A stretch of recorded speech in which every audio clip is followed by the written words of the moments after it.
Hello everyone, in this video I'm going to demonstrate how to check the valve clearances on a Honda VFR 750.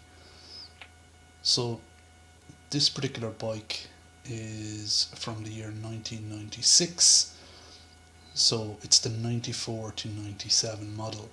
Now what I've already done is I have removed the rear fairing first of all. Then I removed the right hand side fairing, and that allowed me to then remove the fuel tank so that I get to this point at which I am now. Now what I want to do now is I want to remove the valve cover. There is a number of pipes feeding into the valve cover. So there's just this breather tube here which has to be removed. It's just held on with two little metal clips. So I've just used some lubricant. I've sprayed some lubricant at the end of the pipe, and it just makes it slightly easier to pull it off. So you pull it off from the valve cover, then just move the metal clips down and remove it from the airbox as well, and just put that away safely. So next I want to just remove the fuel line that feeds into the carburetor. So I've just sprayed it with some lubricant again. There's one little metal clip which has to be removed down the pipe, and then you should be able to slide the pipe off. It's going to be a really tight fit most likely, or it should be, so just be careful that you don't break the little plastic joint that it feeds onto.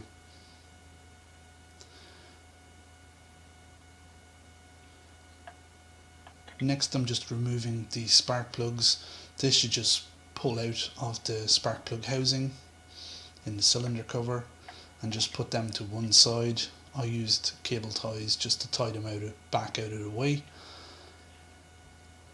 Now there is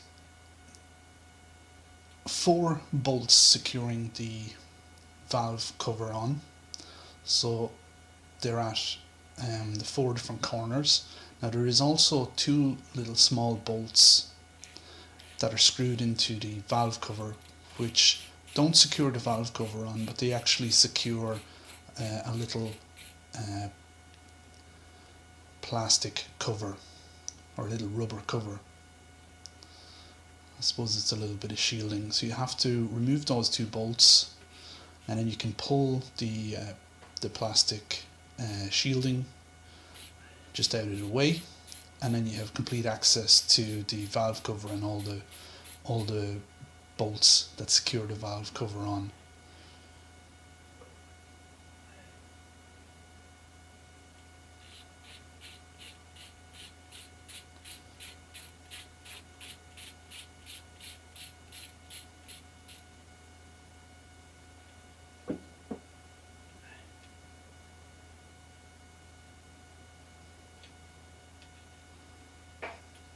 So the bolts, once they're loosened fully, they should just come away from the valve cover. There is a little plastic or rubber washer spacer underneath each of the bolts, between the bolt head and the valve cover, and that may be it might be a tight fit in the valve cover, and it might feel like the bolt won't come out on some of them, but if you just keep at it, it will. So you want to make sure that you don't lose those little black rubber spacers. On that particular bolt, the rubber spacer stayed in. So I pull back the plastic shielding, get it out of the way,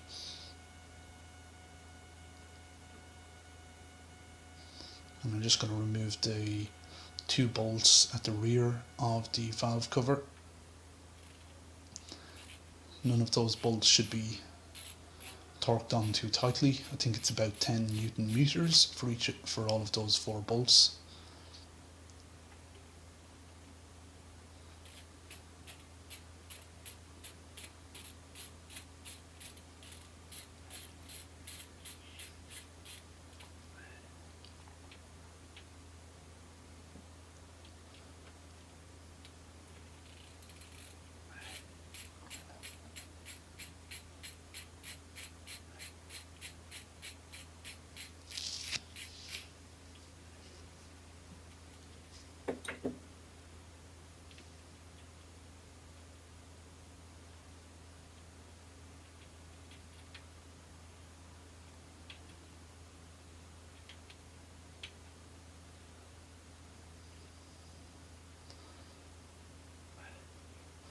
So the head might be slightly stuck on with sealant.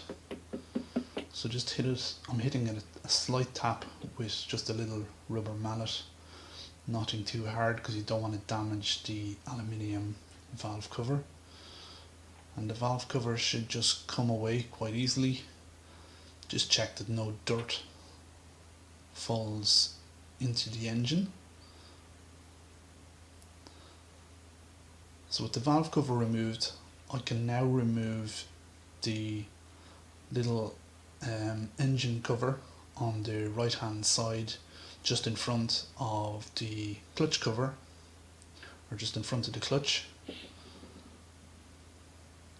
So this allows me access to the bolt that is secured onto the end of the crankshaft. So I remove the little engine cover.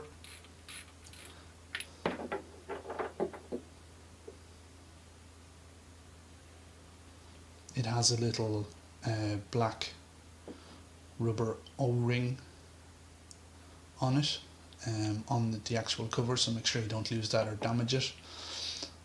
So now I put a wrench on the bolt which is on the end of the crankshaft, and I want to align the T-mark for number 1 cylinder with the little groove marking that's in the upper left hand side of the engine casing. So you can see it here, just where the little yellow pointer is.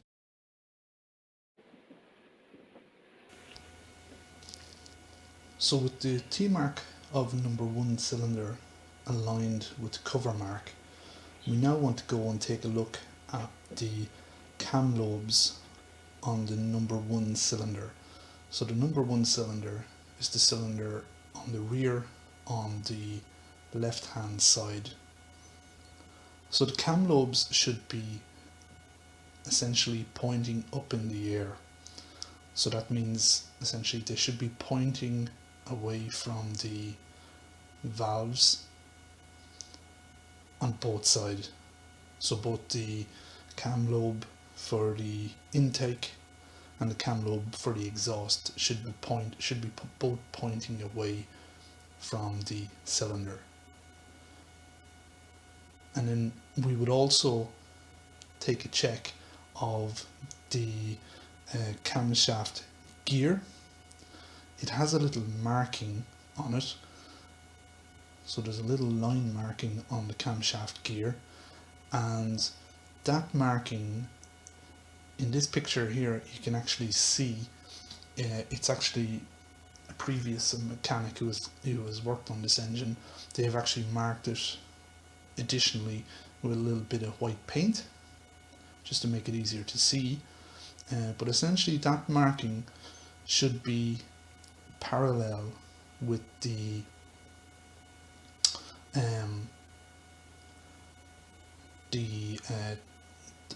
cylinder. Okay, so it should be parallel with the surface of the cylinder of the engine.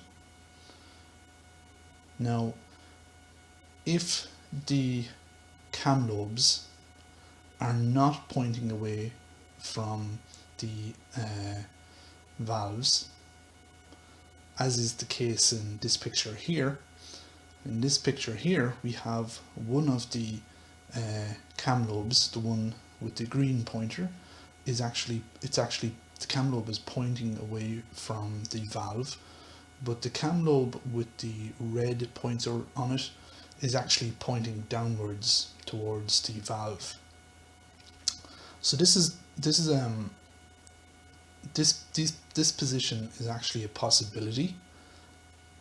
Even though you have the T mark of number 1 cylinder aligned, the cam lobes could still be pointing towards the valves, and in that case we can't check the valve clearances. So what we need to do is we need to go back to the crankshaft, we need to stick our spanner on it again, and we need to rotate it clockwise through another 360 degrees until we get the T mark of the number 1 cylinder aligned with the mark on the engine cover again. And once we do that, we can go back and check the cam lobes, and this time the cam lobes should actually both be pointing away from the valves and the cylinder of the engine. And we should also again check that the marking on the camshaft gear indicates that it is parallel with the cylinder of the engine. And now we're in a position to check the valve clearances in the number 1 cylinder. So to check the valve clearances for the intake and the exhaust valves, we're going to need a special tool. It's called a feeler gauge.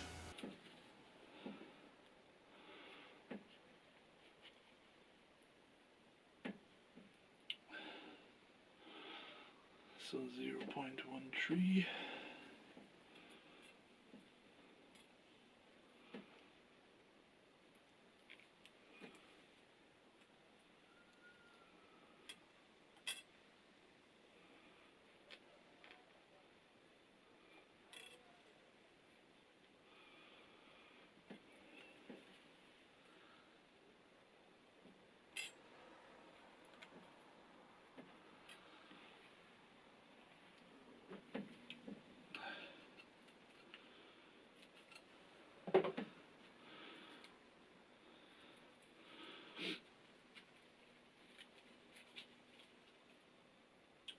Okay, 0.15.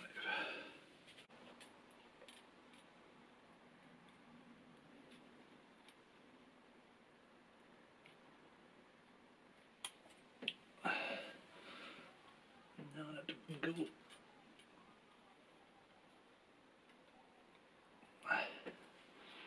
And this one here, it will go.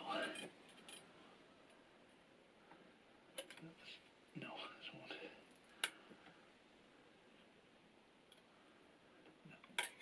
No.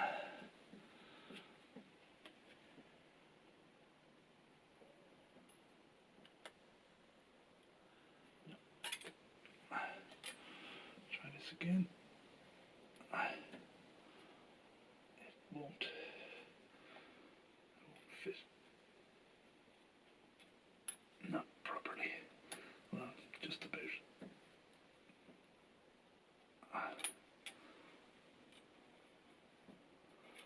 Okay, so that will fit. Okay, so we can get it to fit there. So 0.15. Okay, let's try 0.18.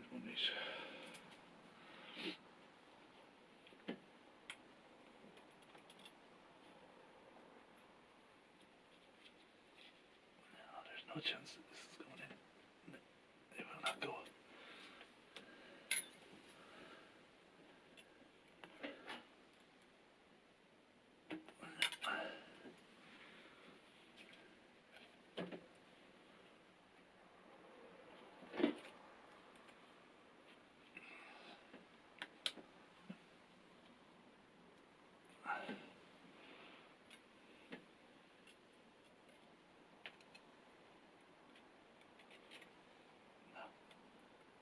Start off at 0.25.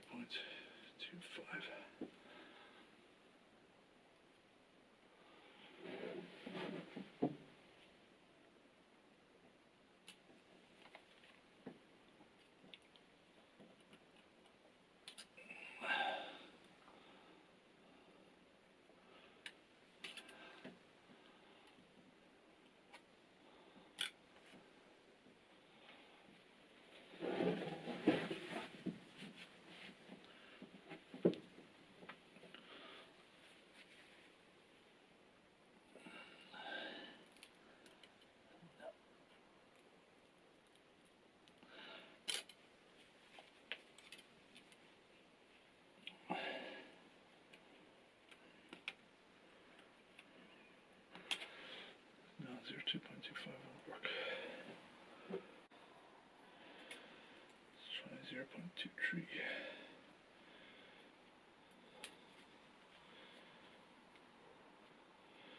0.23 millimeters.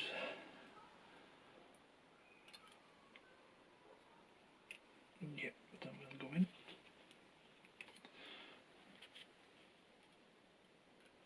And yes, that will go in. Okay.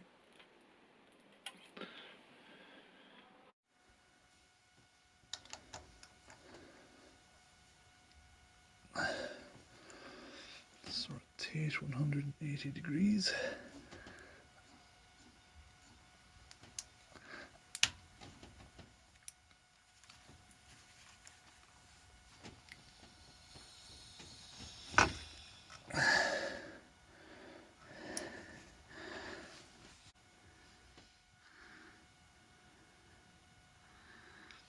Okay, so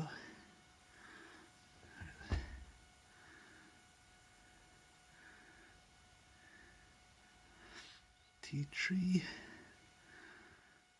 So for the third cylinder,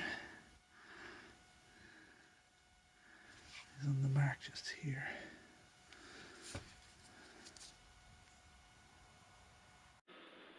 Okay, so let's try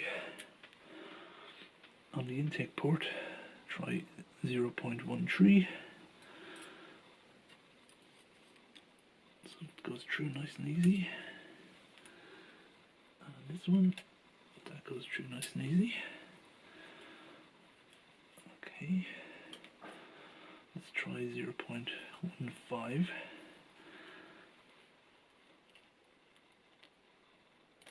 No, 0.15 will not go through here. Let's try it here.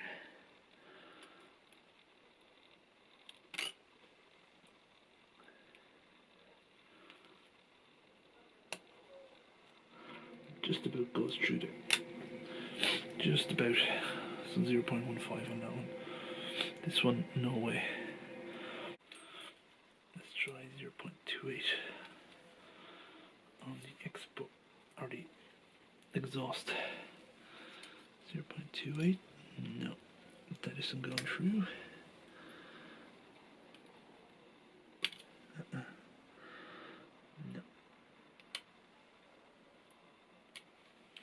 Let's try 0.25.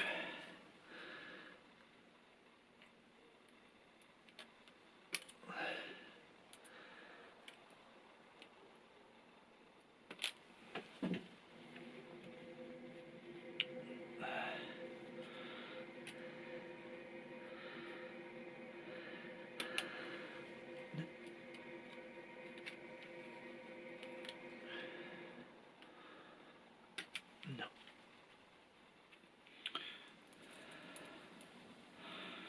Next size up.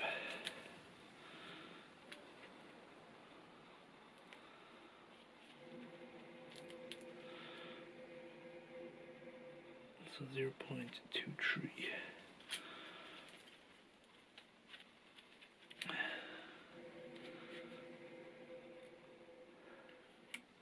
Yeah, nice and easy. 0.23.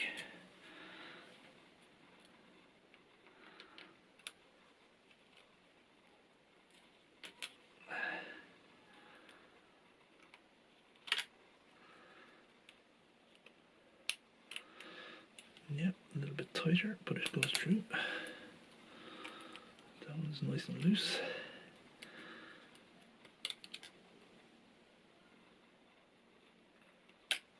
It goes through though.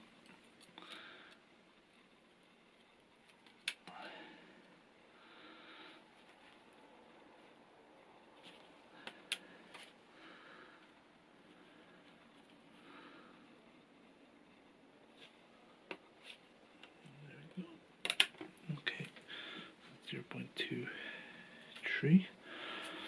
Okay, and the exhaust ports on cylinder 3 and on that's cylinder 1.